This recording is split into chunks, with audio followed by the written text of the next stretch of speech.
दोस्तों ये बात तो सच है कि एक खबर ने सबको बेचैन किया, सियासी गलियारा गर्मा गया। इन सब के बीच ट्रोलर्स एक दूसरे को कोसने में लगे रहे, चाहे वो इधर वाले हों उधर वाले हों। कोई अपर्णा यादव से पूछ रहा था तुम्हारी आंखों में आंसू क्यों नहीं है। कोई कह रहा है कि भाई का देहांत हुआ, वो अपनी पार्टी की टोपी लगाकर चले गए। मतलब अपने घर खानदान से लेना देना किसी को नहीं। वो अपर्णा यादव को सीख दे, कोई अखिलेश यादव को सीख दे रहा है। लेकिन इन सब के बीच अब अखिलेश यादव ने जो कहा उसका असर भी देखने को मिल रहा है। यह असर क्या है? दरअसल यह असर इस मामले में और ज्यादा बड़ा हो जाता है जब प्रतीक यादव को लेकर उन्होंने उनसे की गई आखिरी बातचीत का जिक्र किया, जिसमें उन्होंने खासतौर पर अपने छोटे भाई को सलाह दी थी कि वो बिजनेस पर ध्यान दें। तो क्या वाकई अखिलेश ये भाप गए थे कि उनका भाई प्रतीक बिजनेस में लगातार हो रहे नुकसान और धोखे, जी हां धोखा शब्द किस किसने दिया बताऊंगा, इस धोखे से परेशान है? क्योंकि मसला दो पारिवारिक अलग अलग परिवारों से रिलेटेड था, इसलिए वो कोई हस्तक्षेप नहीं कर सकते थे। कौन वो ऐसे प्रभावशाली थे जिनसे घिर चुके थे प्रतीक यादव, और आखिरी बार अखिलेश यादव से मुलाकात के दौरान ये जिक्र किया था प्रतीक यादव ने, जिसके बाद अखिलेश यादव ने सलाह दे डाली थी। लेकिन उतना वक्त शायद नहीं मिल पाया जिसके चलते प्रतीक यादव को इन सब से निकाल पाते। और ये भी आखिरकार वो देश छोड़कर जाना क्यों चाहते थे प्रतीक यादव, एक एक डिटेल दिखाऊंगा। क्या उनके अपनों ने ही उनको दगा दिया? क्या उनका अपना ही करीबी उनका पैसा मारकर खा जाना चाहता था? क्या प्रतीक यादव को अपनों से मिले धोखे ने इतना ज्यादा परेशान कर दिया कि आज वो इस दुनिया में नहीं है? अखिलेश यादव की कही हुई बात अब हर कोई इस पर विचार कर रहा है। नमस्कार, मैं हूं प्राज्वल गौतम और आप देख रहे हैं न्यूज सर्किल। ये खबर आई थी प्रतीक यादव अपने घर में बेहोशी की हालत में मिलते हैं। ड्राइवर फोन करता है, उसके बाद उन्हें सिविल अस्पताल ले जाया जाता है। लेकिन जांच में पाया जाता है कि अस्पताल जब वो पहुंचे लेकर उनको, तब तक उनकी सांसें थम चुकी थी, यानी कि उनकी मृत्यु हो चुकी थी, निधन हो चुका था। इसके बाद तमाम तरह की प्रतिक्रियाएं आ रही हैं, सब अलग अलग बातें कर रहे हैं। लेकिन एक बात जो अखिलेश यादव ने उठाई है उसका जिक्र हर कोई कर रहा है। अखिलेश बोले कभी कभी बिजनेस में नुकसान से इंसान परेशान हो जाता है। क्या था प्रतीक यादव का कारोबार, ये इसमें बताया गया है, वो बाद में आपको बताएंगे। लेकिन आखिरी वक्त जब अखिलेश यादव से आपको मालूम होगा एक शादी थी, इनके पूरे परिवार के लोग शामिल हुए थे, उसमें प्रतीक यादव की दोनों बेटियां अपर्णा यादव भी पहुंची थी, प्रतीक यादव भी थे सामने। जब अखिलेश यादव मिले थे तो प्रतीक यादव ने और अपर्णा यादव दोनों ने पांव छूकर अखिलेश यादव का आशीर्वाद लिया था। ये सब तस्वीरें हमने देखी थी, इसमें कोई अलग छिपी हुई नहीं। अब इन सब के बीच देखिए क्या है, आज तक की खबर है अखिलेश यादव ने क्या कहा। सपा प्रमुख अखिलेश यादव अपने भाई प्रतीक यादव के निधन की सूचना मिलते ही लखनऊ के पोस्टमार्टम में पहुंच गए थे। पता है, यहां पर मीडिया का जवाब देते समय वो भावुक नजर आए। उन्होंने कहा कि प्रतीक अपनी हेल्थ को लेकर बहुत जागरूक था और अपने बिजनेस में भी व्यस्त रहता था। आगे कहते हैं कई बार बिजनेस में नुकसान होने पर व्यक्ति मानसिक रूप से परेशान हो जाता है। अखिलेश यादव के मुताबिक वो एक अच्छा लड़का था और करीब 2 महीने पहले मुलाकात के दौरान उन्होंने प्रतीक को बिजनेस पर ध्यान देने की सलाह दी थी। ये आपको पता ही होगा, सलाह दी थी कि बिजनेस पर ध्यान दिया जाए। तो आखिरकार क्या भाप गए थे अखिलेश यादव, क्या लग रहा था? सबसे पहले जरा ये पढ़िए खबर। ये खबर बहुत ज्यादा, प्रतीक यादव और साले अमन बिष्ट के बीच क्यों बिगड़े थे रिश्ते। जी हाँ, ये देखिए आखिर क्यों प्रतीक यादव ने अपनी पत्नी अपर्णा यादव के भाई अमन बिष्ट को ऑफिस से निकाल दिया था। दरअसल खबर यह थी कि अमन बिष्ट 17 कंपनियां थीं, प्रतीक यादव के जो रजिस्टर्ड कंपनियां थी 17 कंपनियां थीं। 17 में से 16 कंपनियों के अमन बिष्ट डायरेक्टर थे साले साहब।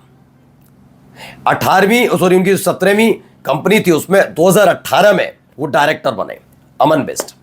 अब अमन बिष्ट के साथ इनका जबरदस्त झगड़ा हुआ था।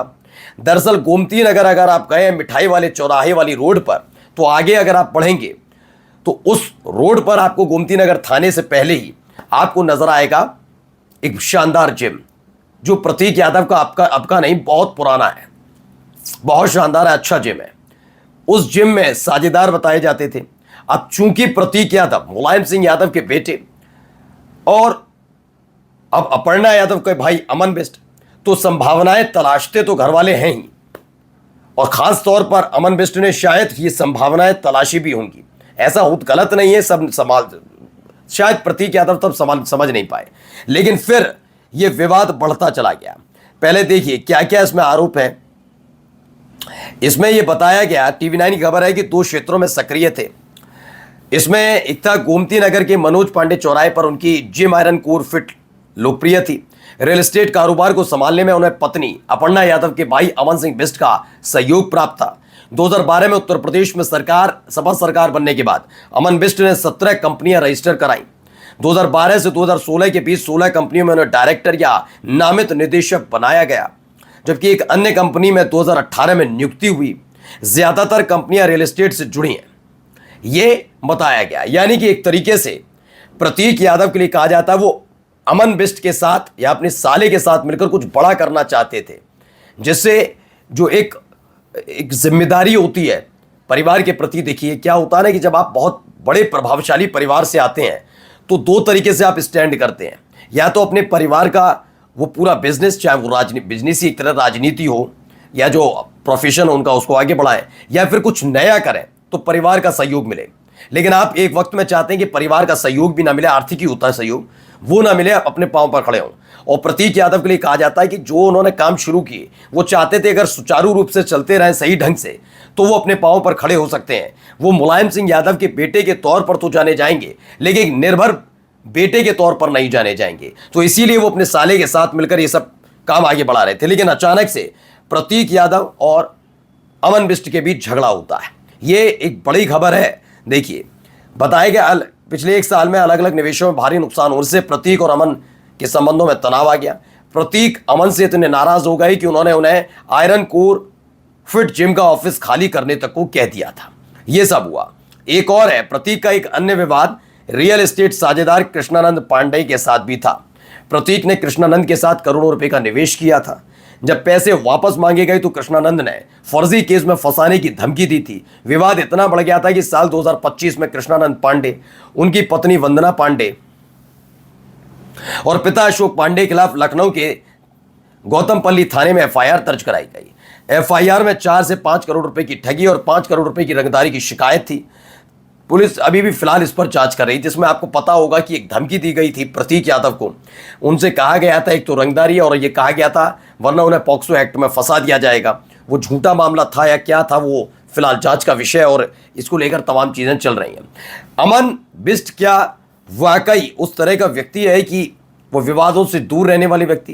क्योंकि आखिरी वक्त में जब पोस्टमार्टम हाउस ले जाया जा रहा था उस वैन में लगातार अमन बिष्ट की मौजूदगी थी, जिसे प्रतीक यादव पसंद नहीं करते थे। अब खबर क्या है, अमन सिंह बिष्ट पर अलग अलग मामलों में धोखाधड़ी करने का आरोप लगा है। इस व्यक्ति पर, अमन सिंह बिष्ट पर यानी अपर्णा के भाई पर, पहले भी अपर्णा यादव के भाई पर कई गंभीर आरोप लग चुके हैं, FIR दर्ज हो चुकी है।